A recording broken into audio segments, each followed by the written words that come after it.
Hi, Adam. How are you doing, sir? I'm good. Yeah. Can you How are introduce yourself to our audience first before we start the interview? Sure. Look at the camera? Yeah. Okay. You can look at the camera. Well, my name is Adam Savit. I direct the China Policy Initiative at America First Policy Institute, AFPI. We're a nonprofit think tank. We were formed just after the first Trump administration, early 2021, mostly by cabinet level and senior White House officials from that administration. And we carry on the America First vision. The China Policy Initiative looks at the threat of China as a whole of society approach, meaning that not only the threat, the traditional kinetic threat, the military threat, but also surveillance, sabotage, transnational intimidation, acquiring our agricultural land and strategic sites. We treat it with a holistic view. Yeah. You know, in United States, among the public figures, I didn't see in the political world talking a lot about the threat of China.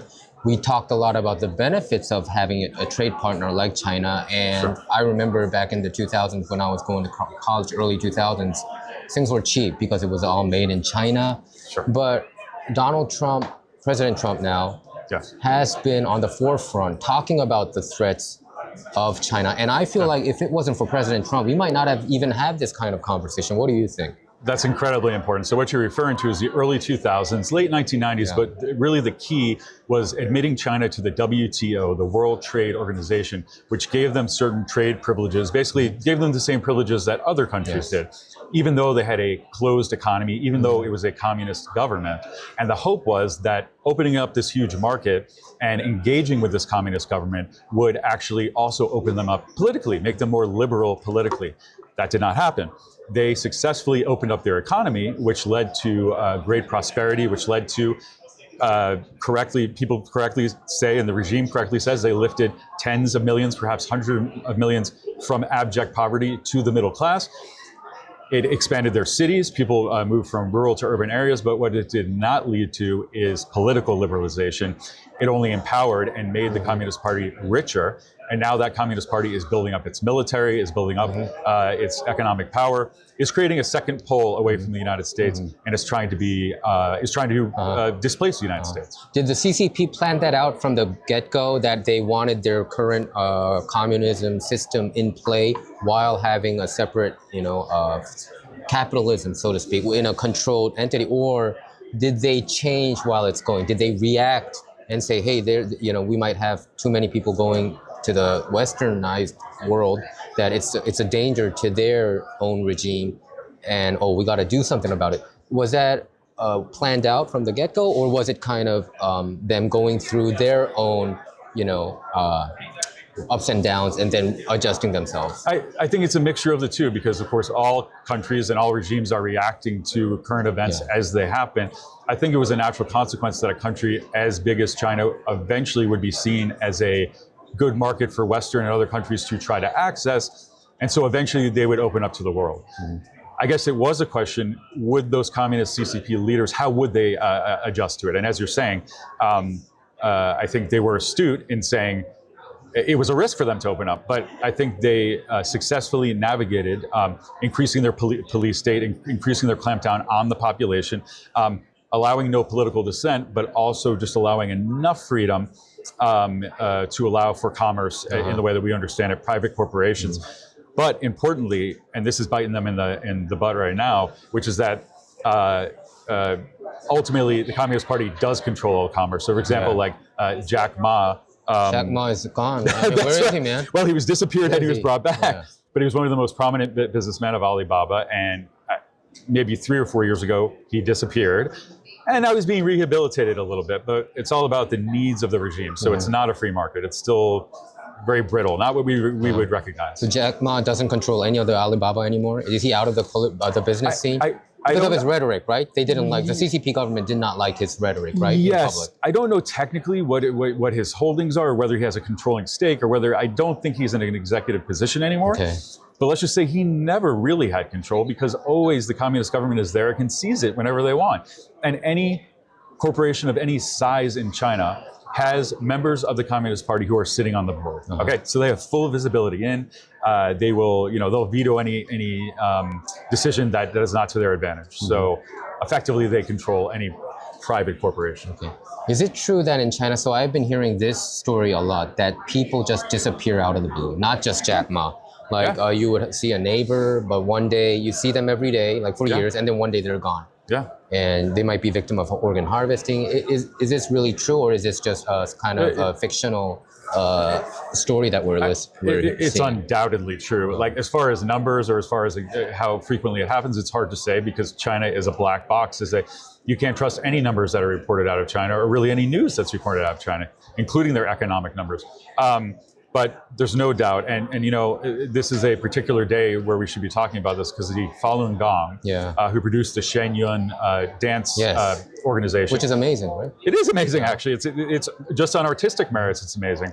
But even LA Times and mainstream media said there is such a great act. It is, and you know what? It really is something. They highlight the fact this is China before communism, right? So the Chinese, you know, when we criticize the Chinese Communist Party, we're not criticizing the people of China who have a wonderful civilization. The average people are wonderful as well. We're criticizing a particular regime which abuses and erases the past of China. That's kind of what this Shen Yun performance is trying to highlight. But recently, unfortunately, they've received bomb threats across the world. But just today, across the river in the Kennedy Center in Washington, D.C., this is an example of the long arm of Chinese transnational repression, we call it. But if that's what they can get away with here, intimidating people, death threat emails, etc., what they're doing in China, these Falun Gong folks who were dissenters in the 90s and early 2000s, this is where the organ harvesting concept came from. They were the guinea pigs of this, and it was terrible.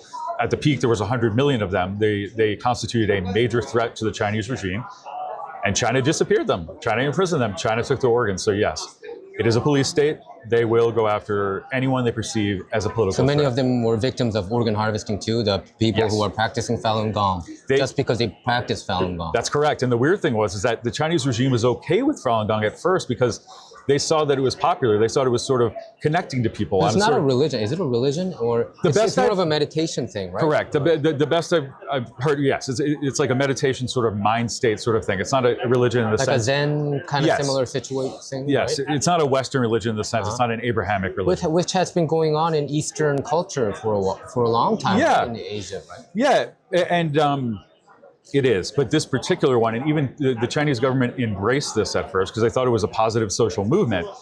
When they saw that it started to accrue some political power, and in China, political power can be anything popular that's not the government. Yeah. So sports, musical groups have been sanctioned because they're too popular. You know, so this group Falun Gong, like K-pop too, right? K-pop, that's right. Like they promote like femininity. They kind of suppress that too. That's right. China gave guidelines against femininity in response to K-pop, and of course now China has their own boy bands. And yeah, they feel it's undermining the nature of society. So it's not just Falun Gong; it's all aspects, whether it's K-pop or American entertainment. But they see more K-pop as a threat because they're more Asian, they're more relatable. And I believe Korean TV as well will make its way into China. So, but with strict controls, because precisely, just like the Soviet Union before them, any outside culture, especially if it's attractive, especially if it distracts them from the Communist Party line, is a threat by definition. So Falun, Xinyan, Yes. Should we say the play or concert? That was supposed to be held in South Korea. I don't know whether you were familiar with that. I didn't know that. But the Korean government, because of the pressure from the CCP, they decided to ban this. What do you think about this, even though you just heard it from me? What year was that, or what president? This was last year. So that was under President Yoon? Under President Yoon. Okay. Yeah. Okay. But I think the parliament has more power than President Yoon. Listen, no democratic country, and of course South Korea is an important democratic ally, no democratic country should be taking directions from the CCP or any communist country. The thing is, the CCP is incredibly powerful because it has a strong economy, it has a strong military, it is so much closer to South Korea than it is to the United States. Geographically. So everyone understands this is hard not to be intimidated, but once they start with that, they'll be telling you to do everything politically, right? So it seems like a small thing, a dance recital essentially is what it is, but the Falun Gong have identified it's an important way to reach out, and the CCP have identified it undermines their narrative. So both find it important, and yeah, it's unfortunate that the government responded. Should we regret ever trading with China? That's a little too extreme, I think. China, I mean, it's a billion. What's the moderate level of trading? Yeah. Because I don't think people talk about it that much. I mean, we're saying that we have to put a lot of tariffs, but do you think we have to drastically lower the trade situation with China and try to change those trade partners to other members of the international world? So AFPI and the China Initiative, we believe very much in strategic decoupling. But your first question was very important because it seemed too broad to me. But you said, should we have ever traded with China? I mean, the problem is we pretty much can't completely cut it off. We can't. They're 1.4 billion. They're a huge portion of the world population, and they're becoming more industrious. They have huge industrial sectors. That's hard to avoid. Yeah. But we should prioritize strategically. Starting with the highest level technology, the semiconductors, the quantum computing, these things that they need to build a high-tech society that unfortunately they used before we put on export controls on some semiconductors. They used that to build DeepSeek. Okay, so that's a very tangible example of us failing to strategically decouple and them getting a high-tech boost out of it. Now, when we're talking about shirts and shoes and toys, we can't really decouple, and we don't really need to. We say strategically, stop for the top and move down. It seems like we created this, I don't want to use this word, but monster, so to speak. Like America has a lot to be held accountable to make this country the second largest economic GDP country, right? 18%, 19% of the entire world, and America's 25% is pretty much going neck and neck. Yeah. You mentioned DeepSeek. Yes. Do you think Americans should use it? In South Korea, they banned it recently. Do you think Americans should use it? Because some people have been saying it's much better than ChatGPT and Grok. What is your opinion about it? I read about that in South Korea. I think it's going back and forth, right? I think it's being adjudicated in some way. Is it going? Okay. Yeah, I don't know. I think temporarily it can't be downloaded, but people that have it can use it. But it should be controversial. It is controversial here. I personally don't think anyone should use it. I'm assuming it'll be precisely like TikTok. It'll be scraping data and of the user, and that's the best case if that's all they're doing. You're playing into, you're funding a adversary country developing a high-tech application that, for us it's kind of fun or useful or whatever, but it also it plays into defense technologies. It gives them the edge. So we should not be playing into that. But when we talk about TikTok, so I have mixed feelings about it, like the same way as President Trump has too, because I remember when I was suppressed, being the first Korean American conservative commentator, I was the first, not because I wanted to be a conservative by default, because everything was so left-wing, the mainstream media, and pretty much all the Korean legacy media has been just adopting what NYT, WAPO, CNN, MSNBC has been spreading. Yes. So it's not just the media world. I'm talking about even social media world, like Facebook, Instagram, even Twitter back in the day when Jack Dorsey was at the helm. Yes. It was completely controlled, suppressed. Everybody felt it. We felt suppressed. We felt like we were in jail. I currently still do. I have a YouTube platform. I used to get 200,000 per episode back in 2020. But I've been demonetized, suppressed. Yep. And even under Trump admin, I mean, it didn't change. I think we had a session yesterday that talked about that Google's the worst. They don't.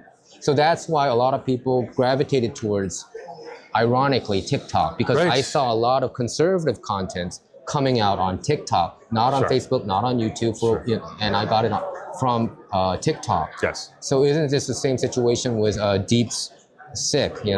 And it's still a lot of conservatives still love TikTok too. While we're speaking. Well, let's talk about TikTok first. Yeah, I mean, as someone who had read up on TikTok, we released research about TikTok. We advocated to be off government devices. We advocated for it to be divested or banned, exactly what was done. And of course, in Trump's first term, he used some presidential powers to try to shut it down. He, as it was guiding through the CFIUS process, Committee on Foreign Investment in the United States, he tried to make a mitigation agreement that would either take care of the data problem, put the data in the United States, or divest it. And then all of a sudden he was for it. Now I get it. It's kind of what you're describing is I think he was so screwed over, if I may say, by Facebook and Meta and Alphabet, you know. They kicked him out, right? Out of the account. Yes, that's right. That's right. He got after January 6th, he did get kicked out. I mean, it's hard. Thank you for reminding me. It's so, and me too, as an individual, I had to edit my content, what I said on X because it was I'm still doing it. I do. I'm still when I upload on YouTube, I have to. Is this okay? You know, we're traumatized. You couldn't talk about gender stuff. You couldn't talk about election stuff. You couldn't talk. Yeah, no. But it doesn't happen with the left wing. The Democratic Party doesn't have to worry about whatever they do out there. They talk about our transgender, our children, cutting off their dicks, and I think that's changing. I think it's, and I don't think they should be censored either. I think they should have it out there, but we need to have our voice as well. But regarding TikTok, it is being gamed. It is being gamed by even if temporarily or in certain situations, it looks like you have a better voice as a conservative. The CCP is gaming it, and the best, most graphic example was during the Gaza war. Okay, after October 7th, that's when people woke up. Yeah, it was like 95% pro-Gaza content, 5% pro-Israel content, and there's just no way that was real. You know what I mean? And so therefore, if there is, hopefully not, if there ever is a military conflict between the U.S. and China, they would let out the floodgates and propagandize all the young people, and it would be a mess. So that's why a lot of campus protests, we don't see it anymore, because Trump threatened that if he finds any anti-Israel, anti-Semitic messages on their social media, they would research it and kick them out. Right. And I think that didn't balance out with the Biden administration, right? So you don't see these protests anymore. That's right, but I think specifically they were saying, I think it would be wrong to do that to an American citizen. They need to be able to say what they need to say as long as they're not committing violence or vandalism, whatever. That was the foreign students who, here on visas. I know, it's crazy. They kicked out the Chinese student, right? At UCLA a couple of days ago, right? Yes, it was a Chinese student, though, that was a pro-Gaza student. They need to probably kick out some students for pro-CCP activities, too. They don't do that much. That's a whole other can of worms, but no, the Trump, so the Trump era, I think, people are waking up, and these platforms, I hope, are opening up. In all honesty, I talked with my conservative friends. What they said is it's about picking our enemies. Is China being better to us, or is a Western deep state better to us? And then a lot of them choose, you know what, I think probably China's better than the Western deep state. These, the deep staters who have been suppressing not just Google, Facebook, and all these entities, but even the media. They feel like they're attacked all over the place. China, they at least TikTok, they gave us an outlet. Do you think they had this kind of a line of thinking is dangerous? I sympathize. Again, I'm having traumatic stress disorder like you. I have to remember back to when we were I'm still suffering. You're right. I know, no, me too. But no. China is a unique bad in the world. The communists, we are very lucky here. Very soft corruption here. Very soft censorship here compared to China. China is, I was in China in August last year. There? I was on a special delegation of sort of like staff, some congressional staff and some think tank staff. We met with economic folks, with political leaders, other think tanks. And as soon as we landed in the country, you felt this thing on your back. You just felt you were being watched at all times. And of course we were. We had our handlers, we cameras everywhere. Cameras. Yes. I was almost like, it was a cluster of like 10 cameras everywhere. And I'm like, they couldn't possibly need. They surveil people, right? Of course Their own they people, do. so but why I was even thinking, there's so many cameras there. They can't need that many. They're not pointing in that many directions. They're just there to intimidate too. Because you see so many cameras. You're right. It automatically it's not like you edit yourself on YouTube. You have to edit your entire behavior once you go to China. It affects your whole nature. And that was the scariest thing, is I was thinking, okay, these 1.4 billion people that live there their whole lives is a fake. Their whole lives is a performance for the cameras, right? Because if they, for the cameras, for the credit system, for other ways that their information is circulating, right? But like, that's their whole life, and they can't get out of it. So no, please, everyone should be very happy that they're here. I don't care if we're censored a little bit. It's wonderful to be here. Okay. So the social credit score, those are all real. And I heard that they don't use cash anymore in China. Is that real? So, because I hear a lot of pro-Chinese people saying that, those are fake news and a conspiracy theory. No. So our handlers in China, on several occasions said, "Oh, why are you paying?" I think I didn't use a credit card because our group that we were with took care of the payments, but they were paying in cash because they didn't want to be involved in that system. Okay. And our guides were saying, "Oh, we have WeChat. We can just pay, or WePay or whatever. You know what? You should get that." And we're like, "No, we don't want to get that. We're not going to get that." So, I mean, even here, that is something I think we should be concerned with because effectively we do have a corporate credit score. It is a little intrusive. But in China, once you get in that system, you are your whole life, your genetics, that's another important thing that, for example, the House China Select Committee is looking at genetic information. Chinese genetic corporations that come into the United States that gather that information to make health technologies and well, just have more information on us. Okay, so you were at American First Policy Institute, right? Yes. So all the studies that you do about China, I mean, I know that Trump is on top of a lot of things too. Do you report it to the White House, or does it go to President Trump? Well, of course, because I don't think he can, zero in on it because he's so busy. So, well, listen, I was just talking to my colleague Fred Fleitz, who does foreign policy at AFPI, and we were saying, someone was asking, what does Trump think about the Korean situation? And we said, unfortunately, he probably doesn't know anything yet because there's too much going on. That's what I heard. He's focusing on Ukraine and Gaza right now. So, but no, for the vast majority of AFPI's existence, we were under the Biden administration. So this is all new to us. I mean, we have former employees who have recently gone into the administration. We flag it and send it when appropriate to the appropriate agency, right? If there's we did some work on Chinese migrants coming over the border and that sort of thing. That would go to DHS. We don't have a direct line to the president. Let's put it that way. Our goal and our purpose is to publish this information so that everyone has it. Whether that be national leaders and policymakers, state policymakers, media. Our information is for everyone. From the grassroots to all the way to the top as you can go. That's correct. Okay, so with China, do you believe that China is actively being involved in other nations' election system? I have to say I'm not that educated on it, but for sure the way they're involved is through propaganda. Okay, and that gets back to the TikTok. I don't have any particular examples or proof that they've done that, but why wouldn't they? That is a very potent tool for tens of millions of people, either who are of age to vote or are, let's say, influencers in that young set. I know in South Korea this has been alleged. I'm not educated enough on that to comment, but let's just put it this way. China throws around its influence in any way it can. Economically, bribing, especially in the third world. I assume that they also apply this to elections. The One Belt, One Road initiative by CCP is the ultimate goal to take over the world? That's a little, I don't know if it's exactly that. I don't know if they'd even say they need to. What they just need to do is to enrich themselves to make sure they're the top power in the world. I don't know if they want to, well, let's say not in the sense of conquest, okay? But yes, they want to grab all the resources in the world, all the minerals or the rare earth metals, the fuels.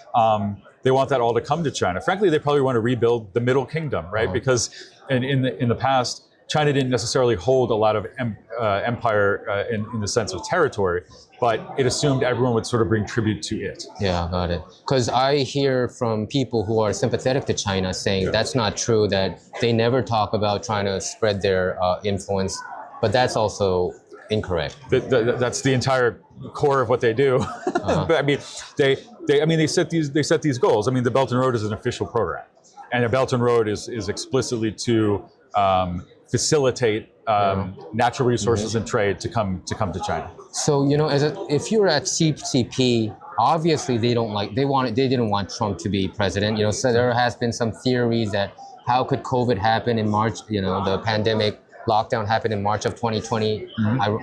Coincidentally, an election year. It seems like the whole world was trying to bring down Trump with the deep state, the media, and China too. And somehow that worked, but Trump came back. So why did TikTok then allow conservatives to be there? That if they're CCP, I don't think they wanted Trump to be back.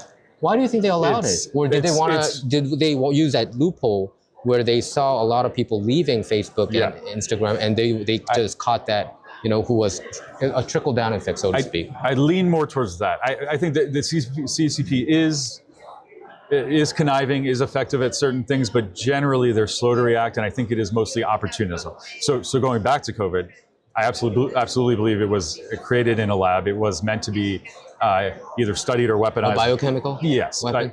by biological weapon.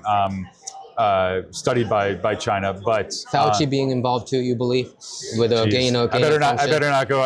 That's not my expertise. But I'll just say that I don't think the spread of it to the rest of the world, including the United States, was a premeditated plan. I believe it was released. China was going to be screwed, and China said, "Well, we better export this. We better make the rest of the world sick." And they allowed flights to go from China to the rest of the world while closing flights in the. They did. They actually did. And so I think that happened to coincide with the U.S. election. It was very bad for Trump. I think the CCP preferred Biden to Trump. They would have preferred him in, but I don't think they were thinking that far ahead. I don't think they were that COVID was a specific thing on Trump. And to bring it back around to TikTok, I don't think it was thought out that well as far as are we favoring conservatives or liberals. I think it was opportunistic as far as getting more customers. And Trump, I think Trump in one of his speeches said that because of the COVID situation, I mean, he said he had a good relationship with President Xi. Our trade deficit towards China was kind of decreasing, I think, I understand, during the first term before pandemic hit. And it kind of skyrocketed back again. And he said that, but China, they crossed the river, and I think it at a point of no return. He was kind of saying along that rhetoric. Mm-hmm. Do you believe that the trade deficit that America has against China, what is it now? Is it like trillions of dollars at this point? Not like trillions, hundreds of billions. Is that cumulatively? No, that's annually. Annually, well, so cumulatively, it's in the trillions, yes. right? Yes. So do you think in his second term we can drastically cut these deficits towards China? I think we can. And, people are surprised. So he came out with those 25% tariffs against Canada and Mexico, Yes. at least threatened. I think, and only 10% yes. against China. So comparatively, it's like, what is this? That's correct. But I think correctly, the Mexico and Canada ones were simply meant as a stick to make them, and as you see, they did come to the table and they are talking. Yeah. China's a different animal. China, if you put a 25%, 50%, 60%, and I think he may get there, that would involve a completely remaking kind of world trade or remaking of the Chinese system. They really can't do that right off the bat. So I think it's ingenious what he's doing.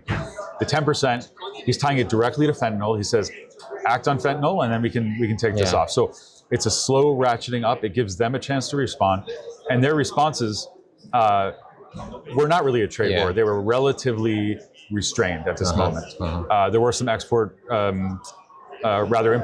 restrictions. There was an investigation into some of our tech companies.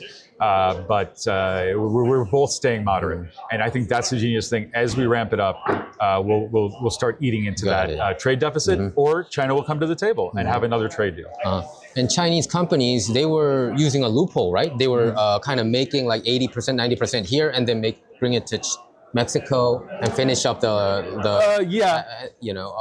last part of the assembly, and then sending it to the States. Yes, I mean, I think they were really just starting to ramp that up because of the third country. As long as what you're saying, as long as a certain amount of it is transformed in the third country, it counts as a good of Mexico or something like that. I've read, though, they were building up some EV plants and other plants on the border there.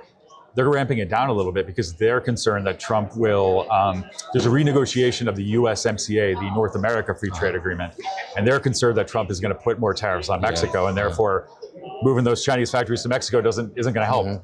So it's like a cat and mouse, or it's like, blocking one, it's like plugging one hole. Exactly. But you know what? It's better to do that and figure it out and find a solution rather than just saying, so it's... So Trump, during his rally, it wasn't just China. I'm talking about way back when he first ran. Yeah, and currently now, he talked about something that other politicians don't, manufacturing. I never heard a current politician in our era talk about manufacturing. I thought that was long gone story. We give it to these other developing countries. But he wants America to be a manufacturing superhouse. Yeah. Is that too big of a dream, or is that a possible scenario, or is it more realistic to switch our trading partners, manufacturing powerhouse like China, and move that to India or Mexico or other nations? What is the best? I think the option? last one is more realistic, or at least a mix. Okay, we can bring some back to America, but I think some of that manufacturing will never be cost effective again in America, regardless of the amount of tariff you put on it. So yes, we have to do things like nearshoring, like we're saying in Mexico, friendshoring. Vietnam is a friend, not an enemy. Let's put it that way. And Southeast Asia, diversify our supply, because as long as China has a chokehold on these manufactured goods, just like they do on critical minerals and many other elements, they have full control over that market, the pricing, the supply, and a lot of complaints now coming out of the U.S. and Europe is that China has overproduced and they're flooding the markets, and this is absolutely true. They produce so much more as a rule than they can consume within China, and it distorts the entire world. So we need to get it out, wherever it is, out. Seems like China has a lot of rare minerals. Correct. Is that why Trump is trying to get territorial impact on Greenland, so to speak, to even it out? Absolutely. China think it's necessary. Yes. We have to deal with Greenland. Well, I'm not going to make a definitive statement on whether we should directly have Greenland, but that's why he's doing it. And there definitely are mineral deposits in Greenland. We need more of a defense and resource presence there. I don't know if we need to own it. I'll leave that to others. But China controls 80 to 90% across the board of critical mineral supplies and refining. And so even an example, Congo, Democratic Republic of Congo has almost all of the cobalt. So they'll mine the cobalt. It all gets shipped to China. It gets refined in China. And it's a totally black box. No one knows what the price really should be, what the stockpiles are, so China can just distribute it out whenever it wants and completely destroy new operations that are trying to build up. Australia is trying to mine cobalt. Finland has some cobalt. They're not able to do it in a price effective way because China can undermine that price at any time. They have a full chokehold. It's terrible, and that's one example. Yeah, when they start to dump, and that has a tremendously negative impact. Yes. In South Korea, a lot of people have been awakening to the fact of the influence that the CCP had over South Korea, not just politics, but in entertainment, in all faction of life. And right now, currently, as you may already know, South Korean President Yoon is facing impeachment. There's a constitutional court decision coming in March, early March or mid-March. And a lot of conservatives right now, they're pretty depressed and they're angered at the same time. We want to hear some encouraging words from you since you're a China expert. And any last words you want to have to our audience, including how can we find your work? Sure. There's a three-part question. I mean, listen, I'm not intimately aware of the mechanisms going on right now with Yoon and in that situation. I need to educate myself more, and I will do so. I will say generally, yes, China's influence politically, economically, and otherwise is felt everywhere. I can't, in your region where you're so close, I would not doubt the fact that they either, much like the COVID disease, that whether or not they were the initiators of this problem, they for sure are taking advantage of it. Did. And I'm sure they're very happy that Yoon is under siege. Sorry, anything else you want? Just anything, any encouraging words that you can give. Yeah, and also where they can find your work at America First Policy Institute. The encouraging words I can give you is that the American political spectrum is waking up to China. Almost everyone understands that this is a threat. As you pointed out, back around the year 2000, everyone thought, oh, this will be a wonderful thing for our companies. They'll learn democracy and we'll be friends and whatever. No one is under that illusion right now. No one in the mainstream of political discourse. So what we have to agree on is the strategies. How do we fight back, right? And it's going to take a whole of society approach. One place to look is the House Select Committee on the Chinese Communist Party. They come out with policies, hearings, papers, seems like every week. They're doing a great thing. But again, This comes down to education. This comes down to protecting agricultural land, protecting infrastructure, military bases, building up our military, building up our shipbuilding capacity, military and commercial, dealing with export controls to stop our highest technologies from going to China. Listen, the issues are almost endless. The core we need to understand, the CCP is a malign regime. The CCP means to displace the United States as the leader. Yeah. And on the way to that, it'll crush any other democracy, including South Korea, as a way to undermine the democratic world. And we should control their like real estate purchasing, right? That's what's happening in the States, right? That's another thing, and I'll tell you, So to find our work, it's AmericaFirstPolicy.com, and one of our signature issues is protecting real estate in the United States. So you think food supply, you think agricultural land, you think land near military installations and infrastructure such as dams, electricity facilities, and whatnot. There's many cases where Chinese nationals, and again, any Chinese business or billionaire is effectively part of the CCP. They will come in and acquire that land. That is a major security threat. So that's another hole that we need to plug. Thank you very much, Adam, for your time. Thanks for having me. Okay, thank you. Thank you. Thanks.